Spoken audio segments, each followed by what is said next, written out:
Bapak dan Ibu hadirin hadirat yang dirahmati Allah Ta'ala, tema yang dipilih oleh remaja Masjid Mutmainnah mendulang keberkahan di bulan suci Ramadan. Biasanya kalau kita sebut mendulang, yang terbayang oleh kita mendulang emas. Kalau beberapa waktu yang lalu Riau dihebohkan dengan tambang emas di sekitar Taluk Kuantan, sekarang sudah ada mendulang berkah di Kota Pekanbaru. Kenapa dulang itu bukan hanya untuk emas? Karena yang berharga itu bukan cuma emas. Emas itu kalau kita lepas, maka kita bisa mendapatkan emas di masa yang akan datang. Bahkan boleh jadi lebih besar daripada emas yang hilang. Yang hilang 3 gram, yang dapat bisa 70 kilo. Emas Joko, emas Suparjo, dan emas-emas yang lainnya. Tapi kalau keberkahan yang hilang, itu yang sulit untuk dicari. Karena keberkahan itu tidak selalu datang. Allah berikan keberkahan itu sesuai dengan waktu yang didatangkan oleh Allah kepada kita. Maka mudah-mudahan saya mampu nanti menggali rahasia di balik mendulang keberkahan Ramadan ini.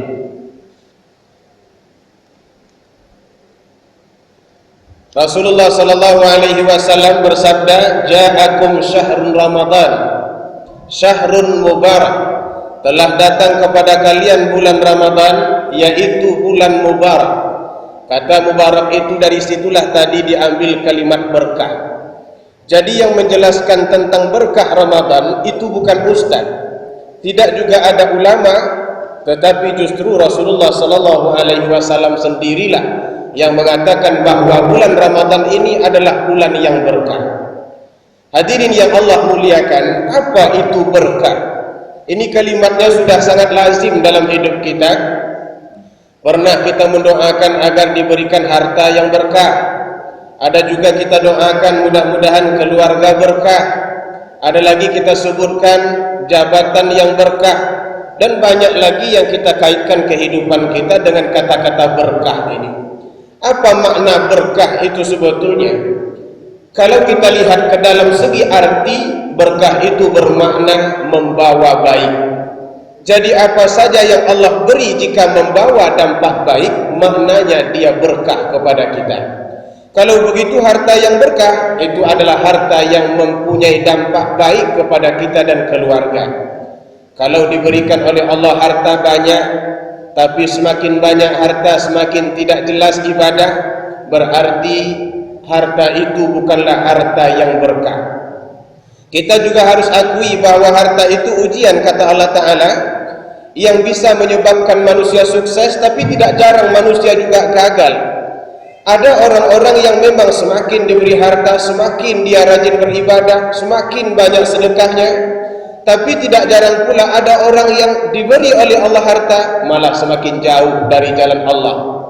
Ketika miskin, rajin betul ke masjid. Belum lagi sempat azan berkumandang, sudah sampai duluan. Bahkan yang buka pintu masjid itu dia. Tapi setelah Allah berikan kelebihan harta, Allah berikan karunia banyak, ternyata mengurus karunia banyak itu tidak semudah mengurus karunia yang sedikit. Lambat laun kemudian berubah menjadi orang-orang yang lalai. Berarti harta itu tidak disebut dengan harta yang berkah. Begitu pula orang yang diberikan jabatan, waktu masih rendah-rendah mudah disapa. Kita senyum saja sedikit, dia sudah senyum duluan. Mau bertemu senang, tapi setelah naik jabatan lebih tinggi, mau bertemu saja prosedurnya sangat banyak sekali. Boleh dibuat janjian, ada pengawal di depan, dan kadang-kadang malah ada anjing lagi yang menjaganya di rumah. Ini berarti tidak membawa dampak baik, maknanya jabatan tak bawa berkah. Begitu juga keluarga yang bawa yang berkah itu keluarga yang bisa membawa dampak baik. Kalau punya istri tak menjadi lebih baik, berarti keluarga itu bukan keluarga berkah. Hadirin yang Allah muliakan, bulan Ramadan yang akan datang ini Rasulullah sebut sebagai bulan yang berkah, bulan yang membawa kebaikan. Apa kebaikannya bagi kita? Kalau disebut soal apa yang Allah sediakan, tentu sudah sangat lama kita mendengarnya. Cuman saya ingin mengambil 3 pokok yang paling unik. Di dalam bulan Ramadan itu katanya yang busuk saja jadi wangi. Padahal yang busuk itu tetap busuk, tapi jadi wangi di mata Allah Ta'ala. Mulut orang berpuasa itu lebih harum bagi Allah daripada bau kasturi. Jangan Bapak Ibu coba cium mulut orang yang berpuasa.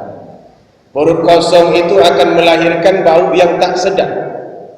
Kalau tak gosok, apalagi tidak gosok gigi dari waktu sahur sampai sore hari, itu kalau dia bernapas luar biasa. Ditambah lagi mungkin konsumsinya di waktu sahur, tergolong benda-benda yang menyimpan bau. Gulai jengkol, kemudian goreng petai, tambah lagi ikan asin plus asam durian, numpuklah di situnya semua yang bau-bau, sudah pasti nafas bau. Tapi karena ini bulannya bulan baik, bulan di mana Allah akan nilai setiap yang kita lakukan baik, yang bau itu pun Allah nilai wangi. Apalagi kalau memang wangi. Maka oleh sebab itu tidak ada bandingnya kelebihan yang diberikan oleh Allah di bulan yang lain berbanding bulan Ramadan ini. Begitu pula di luar Ramadan, kalau kita diam tak ada apa-apanya. Tapi kalau dalam bulan Ramadan diam saja itu sudah jadi pahala. Di luar kita mesti bertasbih baru dapat pahala. Mau dapat pahala takbir mesti bertakbir. Tapi dalam bulan Ramadan tanpa ngomong apa-apa itu justru jadi pahala. Bahkan di luar Ramadan kalau kita tidur tak ada masalahnya, tidak ada nilainya. Tapi dalam bulan Ramadan Allah juga menilai tidur itu adalah ibadah. Jadi sedemikian besarnya nikmat dan juga karunia yang Allah berikan dalam bulan Ramadan. Sebab itu Nabi menyebut bulan Ramadan ini bulan yang penuh dengan berkah. Tetapi walau bagaimanapun ibu bapak, berkah itu tidak dapat kita raih dan tidak dapat sampai kepada kita tanpa adanya usaha untuk mengambilnya. Sama seperti musim sekarang, musim ikan. Lalu kemudian tidak semua orang yang akan mendapatkan ikan itu. Yang pasti mendapat ikan hanyalah orang-orang yang berusaha untuk mencarinya. Lemparkan jala, kembangkan jaring, kemudian bawalah tangguk besar itu kalau bisa, baru dapat ikan. Tapi kalau cuma sekedar membawa mata, duduk di tepi tebing mengamati orang-orang yang sedang bekerja menangkap ikan, maka tidak akan mendapatkan apa-apa sekalipun pada musimnya. Oleh karena itu ada istilah petani yang menuai hanyalah petani yang bertanam pada musimnya. Hujan lebat, curahan air cukup, maka itu musim bertanam yang paling cocok. Kalau dia tidak bertanam pada musim-musim itu, maka dia tidak akan mendapatkan apa-apa. Begitu pula ke dalam bulan Ramadan ini, berkah banyak. Semuanya dinilai oleh Allah ibadah. Tapi kalau kita tidak meraihnya dan tidak mengambilnya, maka kita tidak akan mendapatkan apa-apa di dalam bulan Ramadan itu. Oleh sebab itu setidaknya ada 5 hal yang harus kita perhatikan agar berkah Ramadan itu sampai kepada kita. Yang pertama, perbanyak ilmu pengetahuan. Tadi saya dengar nanti akan diedarkan bakul. Ini bakul ini saya pikir bukan untuk sumbangan. Untuk sumbangan atau apa? Untuk kertas. Tulis di situ apa-apa yang perlu kita tanya, nanti dijawab. Kalau saya bisa, saya jawab. Kalau tidak, kita pending. Perbanyak ilmu. Kenapa mesti ilmu diperbanyak? Karena ibadah puasa ini ibadah yang terkait dengan sah atau tidak. Banyak perkara-perkara yang dianggap remeh, tapi ternyata menurut Allah itu berbahaya. Dan ada pula yang terlalu dikhawatirkan, rupanya itu enggak apa-apa. Satu kali ada orang begitu semangat bertanya, katanya, benarkah Ustaz kalau kentut dalam sungai itu membatalkan puasa? Saya jawab pertama, tergantung sungainya. Kalau sungainya masih dalam air boleh jadi. Tapi kalau sungainya tak ada air sama sekali, itu lain ceritanya. Tapi karena dia begitu serius bertanya, apa benar kalau kita kentut dalam sungai, buang angin dalam sungai, puasa kita batal? Katanya, Ustaz kami bilang begitu. Saya tanya, bagaimana Ustaz saudara bilang begitu? Sebab katanya waktu kita buang angin, terowongannya terbuka. Dari terowongan yang terbuka tentu masuk air ke dalamnya. Andaian-andaian yang dipakai begitu. Ini kan pertanyaan-pertanyaan yang muncul kemudian dengan analisa-analisa yang unik. Karena analisanya tidak pakai dalil, saya pun menjawabnya tak pakai dalil juga. Ambilkan botol satu, diambilkannya botol seperti ini, lalu kemudian dibuka, kosongkan dari air. Kemudian silakan saudara letakkan ini mengarah ke bawah. Saudara tengok adakah masuk air ke dalam? Tidak. Apa sebab? Karena ada angin di dalam.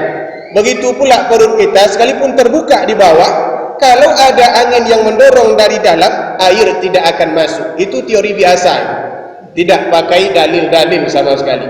Jadi andaian tadi itu perkara yang muncul tapi tidak diketahui jawabannya pada masa itu. Nanti kita akan selesaikan.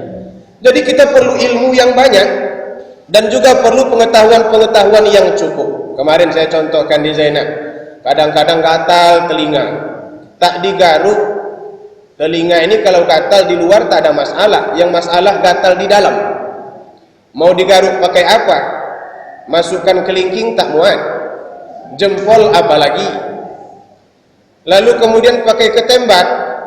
Nah, ketembat ini batal tidak ini? Kalau dimasukkan semakin ke dalam, apakah membatalkan puasa? Ini kan darurat namanya, yang gatal itu mesti digaruk.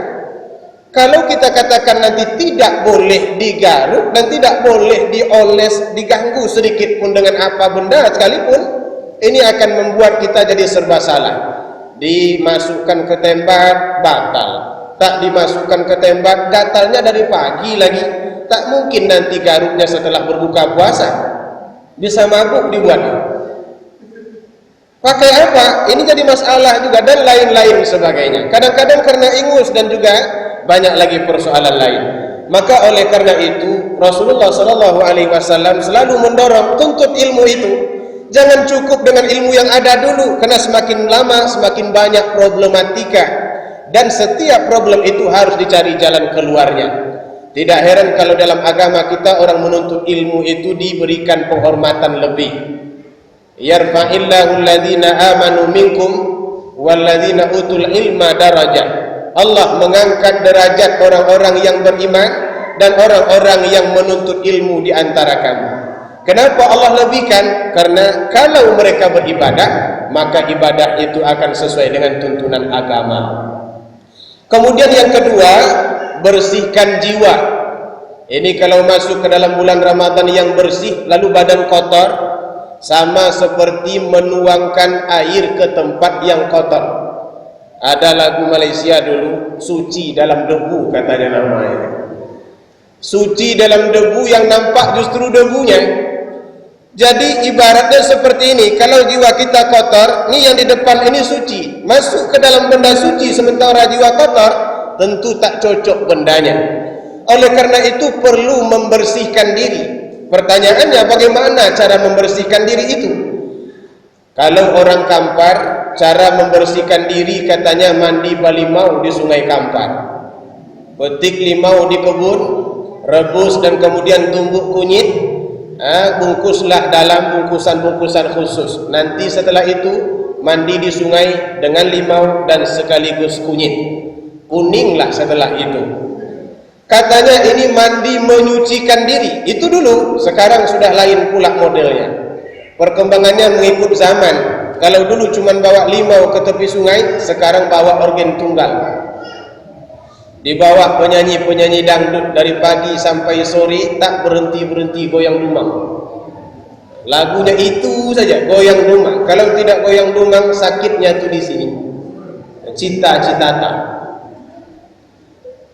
Jadi itu selalu yang dilakukan. Apakah benar begitu cara membersihkan jiwa? Tentu saja tidak. Ini budaya, ini bapak-bapak. Apakah baik? Boleh jadi yang baiknya. Tapi kalau sekarang kita lihat itu adalah kesesatan yang nyata. Membawa dan menyambut bulan suci dengan dangdut ria, dengan goyang-goyang yang tidak mesti, itu termasuk mengadang-adakan benda-benda yang unik dalam agama. Saya pikir itu dosanya besar. Lalu bagaimana menyucikan diri ini? Tentu sesuai dengan kotorannya. Manusia itu kotor karena dua hal. Satu, dosa kepada Allah. Yang kedua, dosa kepada manusia. Kalau dosa kita kepada Allah, senang membersihkannya. Minta ampun kepada Allah itu tak mesti di masjid, dimanapun Allah itu ada. Walladzina idza fa'alu fahishatan aw zalamu anfusahum dzakarullah fastaghfaru lidzunubihim wa may yaghfiru dzunuba illallah. Kata Allah begitu. Orang-orang yang berbuat buruk itu kadang-kadang mereka ingat kepada Allah, langsung mereka beristighfar. Nah, istighfar itu tidak harus berada di tempat sujud. Tidak mesti harus ada di masjid, boleh berada di mana saja. Di warung boleh, di rumah boleh, di pasar juga tidak ada masalah. Jadi kalau minta ampun kepada Allah, senang membersihkan diri antara kita dengan Allah. Yang susah itu adalah membersihkan diri antara kita dengan orang lain. Mungkin ada yang pernah tersinggung hatinya, mungkin ada yang pernah kita kucilkan dalam pergaulan dan lain-lain sebagainya. Maka membersihkan diri ketika akan masuk ke dalam bulan Ramadan dengan cara bertaubat dan memohon maaf kepada orang lain atas segala dosa yang kita lakukan. Apa perlunya membersihkan diri ini, ibu bapak yang saya muliakan? Kalau dosa itu ada pada kita, dia ibarat karat yang membuat mesin mobil tak bisa bergerak dengan normal. Kalau dosa terlalu banyak, bagaimana kalau tak terlalu banyak? Juga begitu. Ibarat karat yang bisa mengganggu mesin mobil. Mesin mobil itu kalau sudah berkarat, dia tidak mau kencang. Begitu juga dengan kita. Kalau hati sudah banyak dosanya, jiwa sudah kotor dengan dosa-dosa yang kita lakukan, maka melaksanakan amal ibadah itu terasa berat. Kaki tak mau dilangkahkan, punggung juga tak mau ditegakkan, mata tak mau dibuka. Apalagi wirid jam-jam sebegini ini mata paling susah mempertahankannya. Biasanya cuma sebentar dia sudah mulai redup-redup seperti lampu minyak yang hampir kehabisan minyak. Jadi membersihkan jiwa itu penting, karena di depan ini kata Nabi, ia bulan tanafus namanya. Tanafus itu berlomba-lomba. Allah melihat perlombaan kalian. Yang namanya berlomba ini kan paling cepat. Kalau ada orang berlomba dibawanya mesin mobil tahun 70, itu biasa, itu namanya orang yang tak serius dalam perlombaan. Mesti banyak tim, setidaknya tim dorong juga ada. Belum berangkat lagi nanti sudah mogok. Jadi kalau mau berlomba, cari mesin baru. Bagaimana membarukan mesin? Bersihkan mesin itu. Dalam hal kita juga begitu, bersihkan hati. Karena kunci manusia bergerak itu ada pada hati, bukan ada pada badan, tidak ada pada telinga, tidak juga pada kaki, tapi pada hati. Ibu bapak hadirin yang dirahmati Allah Subhanahu wa taala, banyak orang nampak masjid penuh dan tidak kurang juga orang mendengar suara-suara panggilan, tapi kalau hati tak terdorong untuk datang, maka dia tetap tidak akan sampai. Ada satu kawasan dulu pernah saya lihat, ketika orang sibuk bertadarus, mereka juga sibuk bertadarus dalam acara lain, main domino di depan warung. Saya pikir orangnya muda-muda, tapi sepertinya Pak Haji semuanya. Setelah diamati, benarkah mereka pakai kopiah haji? Rupanya tidak, karena kepala sudah beruban. Jadi seperti Pak Haji semua yang bermain itu. Orang sedang sibuk bertadarus, mereka sibuk pula main domino. Apa yang membuat mereka tak mau bergerak? Bukan soal telinganya yang kurang mendengar, juga bukan soal matanya yang tak melihat, tapi dorongan hatinya yang terlalu lambat. Penyebabnya apa? Tak lain adalah dosa yang kita lakukan kepada Allah dan kepada manusia. Sebab itu perlu membersihkan jiwa ini. Kemudian yang ketiga, manfaatkan waktu. Waktu ini penting sekali. Dalam bulan Ramadan itu, waktu itu seperti emas, bahkan lebih berharga dari emas. Tadi sudah kita sebutkan, tidur saja ibadah, senyum ibadah, diam saja ibadah, yang wangi, yang busuk dibuat oleh Allah wangi. Apalagi kalau memang benda-benda waktu yang kita diberikan oleh Allah itu memang benar-benar kita gunakan untuk ibadah, tentu lebih jauh nilainya. Hadirin yang dimuliakan, Allah tidak menilai puasa itu dari segi hari berapa kita puasa, tapi yang Allah nilai adalah apakah kita mampu memanfaatkan waktu atau tidak. Sampai Nabi berkata, "Raghama anfu rajul," celakalah orang yang dakhala alaihi Ramadan thumma salakha minhu wa lam yughfarlah, dan kemudian dia keluar dari bulan Ramadan tapi dia tidak diampunkan, tak dapat apa yang diberikan oleh bulan Ramadan itu kepadanya. Maka oleh karena itu gunakan waktu. Kemudian yang keempat, mujahadah. Mujahadah ini bersungguh-sungguh, penuh semangat, jangan mudah patah. Kalau sekiranya tidak ada mujahadah, maka tidak akan dapat apa-apa. Ibu yang saya muliakan dan juga bapak, kalau petani itu cuma melemparkan biji di sawah, kemudian tidak pernah ditengoknya setelah itu, maka dia tidak akan memetik hasil yang baik. Petani yang bisa membawa padi pulang yang banyak hanyalah petani yang menanam, kemudian di siangnya, di pupuknya, dicukupkannya airnya, baru dia akan membawa hasil yang baik. Tapi kalau cuma sekedar lempar dari jauh, sekali-sekali tengok, maka dia tidak akan dapat apa-apa, walaupun musim hujan sedang terjadi. Begitu pula dalam bulan Ramadan, semuanya tumbuh seperti kecambah. Tapi kalau kita tidak mengusahakannya, maka kita juga tidak akan mendapatkan apa-apa. Maka mujahadah ini menjadi faktor pentingnya. Kemudian yang kelima, berhati-hati dengan jamuan. Jamuan atau kejemuan? Kejemuan. Kalau jamuan tidak apa-apa, enggak usah berhati-hati. Selagi ada makan saja. Tapi kejemuan itu berbeda dengan jamuan. Kalau kejemuan maknanya kebosanan. Kita pastikan bahwa bulan Ramadan ini boleh dikatakan ibadah yang paling lama. Salat cuma 10 menit selesai. Haji itu cuma 3 hari, setelah itu selesai. Sisanya itu tinggal belanja lagi di pasar Senggol. Yang lain itu sudah selesai. Apalagi zakat, kalau zakat itu cuma sebentar selesai. Tapi puasa perlu 1 bulan. Malam kita berqiyamul lail, siang kita berpuasa, jadi lama. Hal yang lama inilah yang mungkin menimbulkan kejemuan. Karena kejemuan itu muncul, manusia itu kadang-kadang tak tahan. Apalagi memang dari setarnya sudah nampak bahwa kejemuan itu, dan semangatnya pun tidak akan bertahan lama. Maka ada orang membagi bulan puasa itu tak sama seperti yang dibagi Nabi. Kata Nabi, bulan Ramadan itu ada 3 bagian. Pertama, 10 pertama rahmat, 10 kedua maghfirah, 10 ketiga itqum minan nar. Itu dulu, sekarang tidak lagi. Karena kejemuan ini manusia bagi kepada 3 bahagian tapi tak sama bentuknya. 10 hari pertama masjid, meledak masjid. Mulai dari yang kecil datang sampai kepada orang tua yang tak pandai jalan, kalau bisa didorong, didorong. Anak-anak yang belum bisa duduk pun dibawa juga ke masjid, sekalipun harus susu botol di masjid. Kalau boleh bawa bantalnya sekalian. Sampai keluar, bukan hanya berada di dalam, bahkan di teras tak jarang juga membentangkan tikar di halaman parkir masjid penuh. Tak percaya tengok saja nanti. Tapi pada 10 potongan kedua, 10 malam kedua, itu sudah mulai terjadi kemajuan yang sangat cepat. Orang-orang yang tadi bersemangat sudah mulai mundur. Mereka sudah membaginya bukan lagi ke masjid, tapi mereka sudah berada di mall. Mall sudah menjadi tempat sholatnya.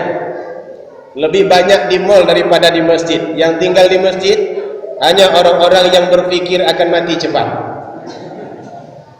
Yang rasa-rasanya akan masih mati lambat, dia sudah mulai berpindah ke mall. Tengok sajalah nanti di SKA, tapi kalau nampak saya di sana jangan ditegur. Kata Ustaz 10 hari kedua di mall, Ustaz juga datang sini ya. Kemudian 10 hari ketiga, itu sudah berada di terminal. Karena masanya sudah masa hilir dan masa mudik. Ada yang memang kehilir, ada pula yang kemudik. Dan ada yang hilir mudik saja kerjanya. Masuk masjid tidak, membeli tidak, bawa tas pun tidak. Yang penting orang kehilir, kita kehilir, orang kemudik, kita mudik. Pura-pura sibuk seperti orang lain sibuk.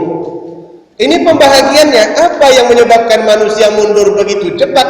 Tak lain adalah kejemuan. Karena kalau sudah jemu itu semangat tak lagi kuat. Badan yang tadinya ringan terasa berat. Konsumsi yang sedikit terasa perut itu begitu penuh. Akhirnya tak punya semangat untuk beramal sama sekali. maka tempat pun ditinggalkan. Padahal kata Nabi, puasa itu seperti gunung, awalnya kelihatan rendah dan semakin lama semakin ke arah puncaknya. Tidak yang rendah itu berada di bawah, tidak yang pangkalnya itu yang lebih utama, justru ujungnya yang lebih utama. Tapi banyak umat Islam semakin ke ujung semakin tidak mengerti dan semakin mereka tinggalkan tempat yang utamanya. Inilah yang selalu harus kita perhatikan dan yang harus selalu kita ingat. Hadirin yang dimuliakan, 5 itu harus kita persiapkan sebelum memasuki bulan suci Ramadan. Apa yang akan kita lakukan? Sepertinya Allah suruh kita berpuasa, maka masuk kita ke bab puasa. Ini karena berada 2 bab, ada motivasi 1, ada hukum 1. Apa itu puasa? Dalam bahasa kitanya menahan, bahasa Arabnya imsak. Jadi kalau orang bertanya jam berapa mulai imsak, itu berarti jam berapa mulai menahan. Jadi apapun jenis menahan dalam bahasa itu disebut puasa. Tetapi ada klasifikasi untuk membedakan menahan puasa dengan menahan yang lain. Maka dalam perkataan ulama kita, puasa dibedakan dengan niatnya. Maka kalau sekiranya menahan tanpa niat, tidak disebut dengan istilah saum. Ada orang tak makan siang, tak selalunya itu karena puasa.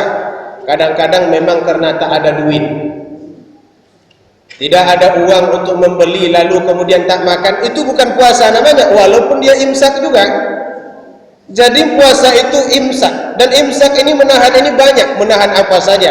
Ada menahan tertawa, imsak dari tertawa. Menahan berbicara, imsak dari berbicara. Maryam pernah bernazar kepada Allah Ta'ala, ya Allah, aku akan berpuasa. Di situ kalimatnya, kata ulama kita, berpuasa dalam berbicara. Apakah puasa imsak ini hanya pada puasa apa yang harus kita tahan? Ini coba kita lihat. Yang pertama, makan dan minum. Ini sudah normal ini. Wa kulu washrabu hatta yatabayyana lakumul khaytul abyadu minal khaytil aswad minal fajri. Makan dan minumlah sehingga jelas bagi kamu benang merah dan benang putih. Kapan pula kita melihat benang merah dan benang putih? Maksudnya di sini kalau sehingga hari terang. Kalau hari sudah terang, maka berhentilah makan. Artinya perintah makan di sini, ini malam ketika kita sahur ini. Makan dan minumlah sampai jelas bagi kamu khaytul abyad minal khaytil aswad, benang merah dan benang hitam. Artinya kalau matahari sudah mulai cuaca sudah mulai terang, maka berhentilah makan, tak boleh lagi. Summa atimmus siyam ilal lail, dan kemudian sempurnakanlah puasa sampai malam. Jadi makna yang ditahan pertama itu makan dan minum. Kemudian yang kedua, syahwat. Dalam puasa itu bukan hanya soal mengosongkan perut, bukan hanya tidak boleh tenggorokan kita dilewati air, tapi juga termasuk yang ditahan itu syahwat. Syahwat ini kalau kita sebut lebih cenderung kepada pembicaraan antara hubungan suami dan istri. Kebanyakannya begitu. Nah tentu bagi yang sudah menikah, yang belum menikah mungkin tak masuk bagian itu. Kalau masuk juga berarti overdosis. Itu sudah mengkonsumsi sebelum datang waktunya. Syahwat. Apa dalilnya? Uhilla lakum lailatas siyamur rafath ila nisaikum hunna libasul lakum. Malam hari bolehlah kalian melakukan hubungan suami istri, karena suami istri itu pakaian bagi kalian, dan pakaian adalah pakaian bagi suami. Tapi siang tak boleh kalian lakukan. Kalau kalian lakukan juga, kalian akan kena denda. Salah satu dendanya puasa 2 bulan berturut-turut. Kalau puasa 2 bulan berturut-turut itu bisa menyebabkan tubuh kita kering kerontang. Nanti tinggal kulit pembalut tulang. Sedangkan puasa 1 bulan saja sudah melanggar, apalagi puasa 2 bulan, 2 kali terlanggar pula nanti. Jadi syahwat itu yang ditahan. Kita boleh saja berpuasa dengan mempuasakan perut. Banyak orang yang mempuasakan tidak minum, tapi juga mereka gagal dalam mempuasakan syahwat ini. Kalau kita tengok ibu bapak, syahwat ini banyak bidang. Ada syahwat mata namanya. Syahwat mata ini menengok kepada yang elok. Kalau sudah nampak yang elok, mata itu tak nyaman kalau tidak melihat. Karena memang kecenderungan mata itu kepada yang baik. tapi terlalu menengok pula maka tidak elok, itu namanya tidak puasa. Maka ada orang menutup wajah tapi jari direndangkan, ngintip namanya itu kalau begitu. Ada lagi namanya syahwat telinga, mendengar sesuatu yang enak-enak dan indah-indah, mendengar lagu, mendengar radio, bahkan masuk ke dalam radio ikut bernyanyi, itu termasuk syahwat telinga. Sekarang kan yang nyanyi itu bukan hanya anak muda, orang-orang tua juga ikut bernyanyi di radio. Kalau tidak percaya, putar saja radio itu, cari RRI Pekanbaru. Nah itu kalau sudah sore-sore yang nelpon bukan hanya anak muda, sepertinya juga ada eyang di situ yang nelpon, dan dia nyanyi tamu malam minggu, luar biasa. Dan yang ketiga yang harus ditahan itu amarah. Jangan marah dalam bulan puasa itu, karena puasa itu bukan hanya sekedar menahan lapar dan dahaga, tapi juga menahan marah. Sekalipun ada masalah-masalah yang merintang di depan, hendaklah kita kendalikan marah. Idza kana saumu ahadikum, kalau kalian sedang berpuasa, kata Rasulullah, fala yarfuth, janganlah kalian melakukan rafas dan juga jangan yang lainnya. Fa in syatamahu ahadun aw qatalahu, kalau kalian akan dibunuh oleh orang lain, ajaknya bertengkar, maka jangan bertengkar. Tetangga kita menyapukan sampah selalu ke arah rumah kita, ditambah lagi daun mangganya tumbuhnya ke kita, buahnya ke dia. Itu namanya bertetangga yang malang gitu. Ada juga yang beruntung, dia tanam mangga, daunnya ke dia, buahnya ke kita. Nah kalau itu biasanya itu tidak akan diomeli. Tapi banyak juga yang sebaliknya, daunnya ke kita, buahnya ke dia. Setiap kali menyapu selalu pergi ke rumah kita. Ingat, kita sedang berpuasa, jangan marah-marah, senyum saja ke dia. Katakan kepadanya, kalau ada sampah yang lain, antarlah ke rumah saya. Ikhlas ini Bu Hajah, ikhlas, tapi gigi rapat. Ikhlas. Antarkan ke rumah saya, jangan marah. Begitu juga yang lainnya. Begitu kita mau parkir, sudah dari tadi menghidupkan lampu sein, tiba-tiba ada orang yang motong, masuk saja dia di situ. Tak jadi parkir. Padahal mencari parkir begitu sulit di depan Ramayana. Tak jadi parkir. Boleh marah? Tak boleh. Apa sebab? Kita sedang berpuasa. Jangankan urusan parkir, urusan sampah yang remeh-temeh, urusan membunuh pun, kalau boleh kata Nabi, jangan dilawan. Saya bunuh kamu, ya bunuhlah kalau begitu. Saya sedang berpuasa sekarang ini. Tak boleh dilawan. Tapi tengok-tengok juga cuacanya. Kalau dia memang benar-benar ingin membunuh, jangan pula nongkrong saja di situ, lari cepat. Daripada meninggal nanti, tak sempat memakai baju raya yang sudah dibeli. Bagaimana? Belinya mahal, tak sempat pula dipakai. Jadi amarah itu perlu ditahan. Apalagi kaum ibu di dalam bulan puasa itu tidur kurang, aktivitas sangat banyak, menu yang akan dibuat berdasarkan tuntutan rakyat juga bermacam-macam. Ada rakyat yang menginginkan telur dadar, yang satu lagi telur mata sapi, yang satu lagi telur mata kerbau, dan mata-mata yang lainnya. Lontong pecahnya harus masuk, es Bandung, es Bali, dan semua jenis es ada di situ diminta. Sementara badan kita lemah tanpa makan, tidur kurang, bangun cepat. Ini akan mudah sekali membangkitkan emosi. Nah ketika itu, cobalah ingat pesan ini. Yang namanya puasa bukan hanya mempuasakan perut dan tenggorokan, tapi juga mempuasakan emosi. Jangan marah. Kendalikan marah itu. Itu yang disebut dengan puasa. Katakan, inni shaim, aku sedang berpuasa. Kemudian lagi, puasakan lidah. Jangan biarkan dia berkata kecuali yang baik-baik. Makanya Nabi sebut banyak orang berpuasa itu tapi tidak dapat apa-apa. Mereka cuma sekedar lapar saja. Orang lapar dia lapar, orang haus dia haus, tapi orang dapat dia tidak. Man lam yada' qaulaz zur, siapa yang tidak meninggalkan ucapan-ucapan tercela, perbuat ucapan-ucapan yang kurang baik, wal amal bihi, ia tetap melakukannya, falaisa lillahi hajatun fi ayyada'a ta'amah, maka Allah tidak perlu kepada laparnya, Allah tak perlu kepada hausnya. Karena yang Allah perlukan, ia bisa mengendalikan seluruh fisiknya sampai kepada lidah-lidahnya. Dari apa lidah itu dikendalikan? Satu, jangan ceritakan buruk orang lain, jangan ghibah. Kalau sudah ghibah di bulan Ramadan, habis pahala. Allah tak pedulikan dengan rasa lapar yang kita tanggung. Dan juga wala kadhib, jangan berdusta, jangan berbohong, adu domba. Kemudian apa lagi? Terlalu banyak bicara. Dalam puasa itu kurangkan ngomong, banyakkan sedekah. Kalau ngomong itu ternyata sedekah, maka boleh. Tapi kalau tidak, kurangkan ngomong. Kecuali ustaz-ustaz. Ustaz-ustaz kalau kurang pula ngomongnya, komplain jemaah.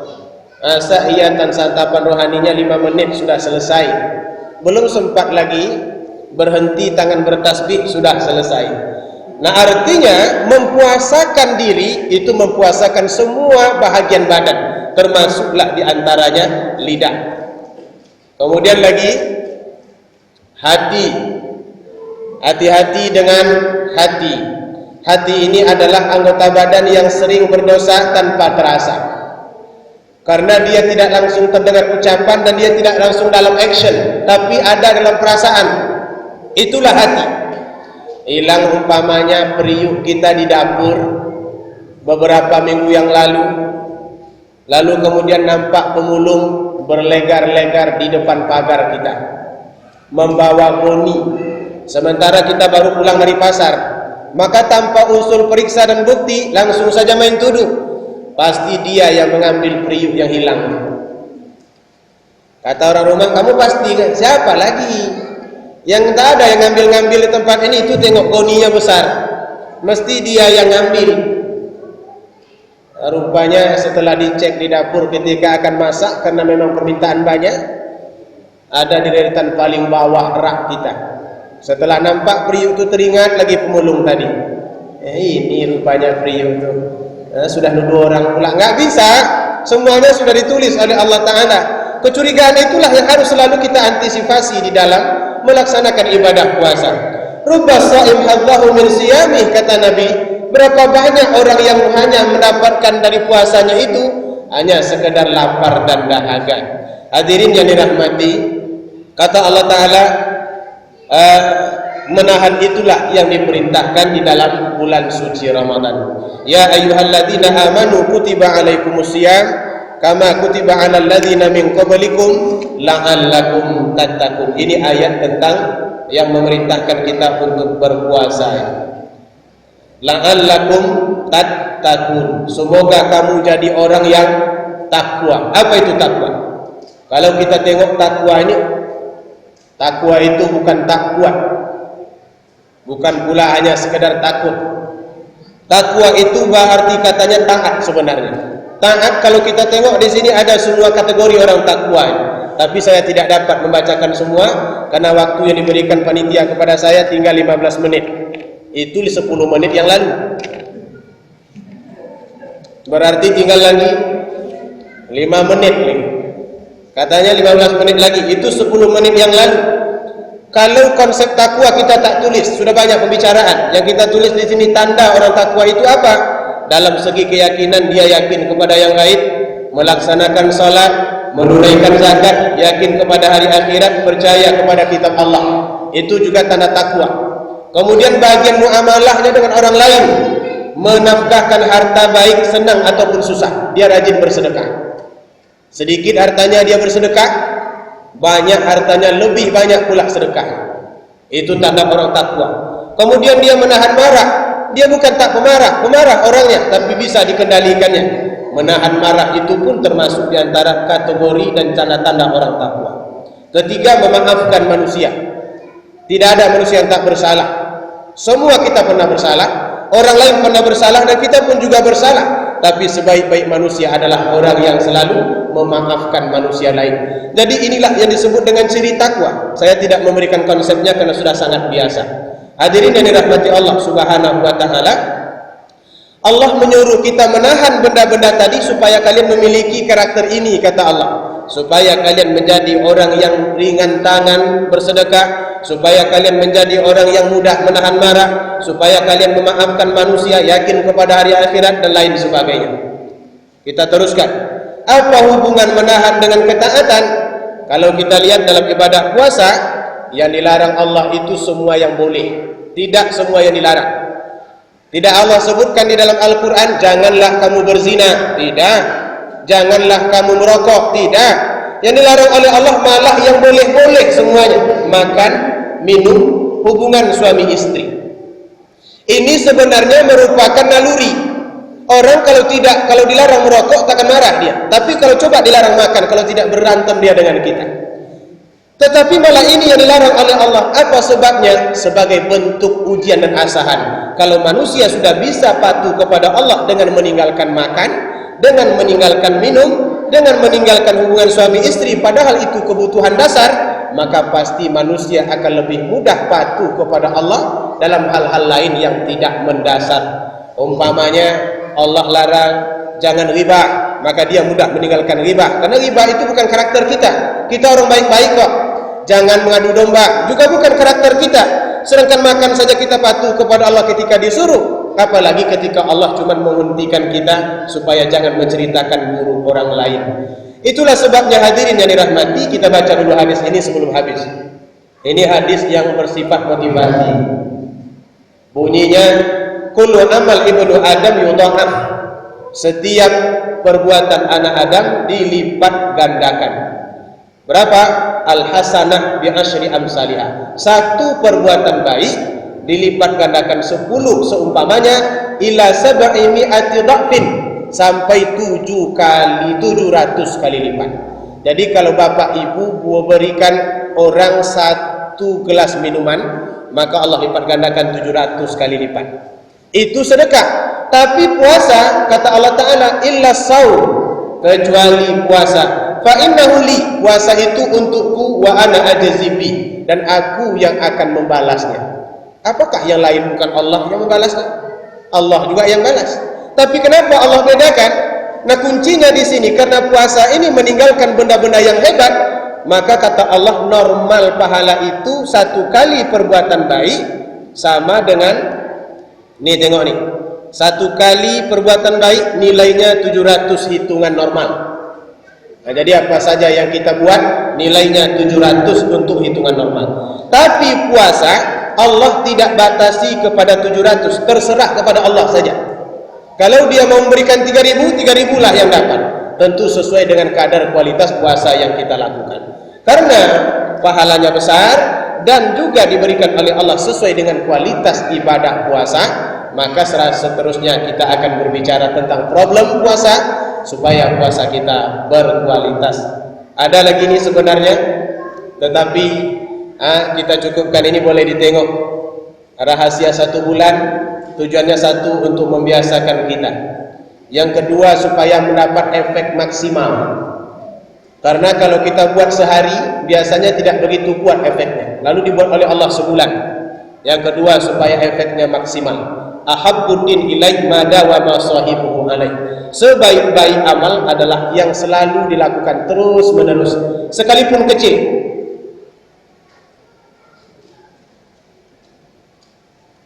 Habis kalau begitu. Ya kalau sudah hitam berarti habis. Tak ada lagi selek yang lain, karena memang waktu juga sudah habis. Ini dah pegang mikrofon dah, penitiannya segan berat saya. Ya kalau pegang mikrofon, tengok-tengok jam, nah itu sudah waktu habis berarti. Baik Bapak Ibu, kita lanjutkan dengan dialog dan interaktif tentang seputar ibadah suci Ramadan. Silakan.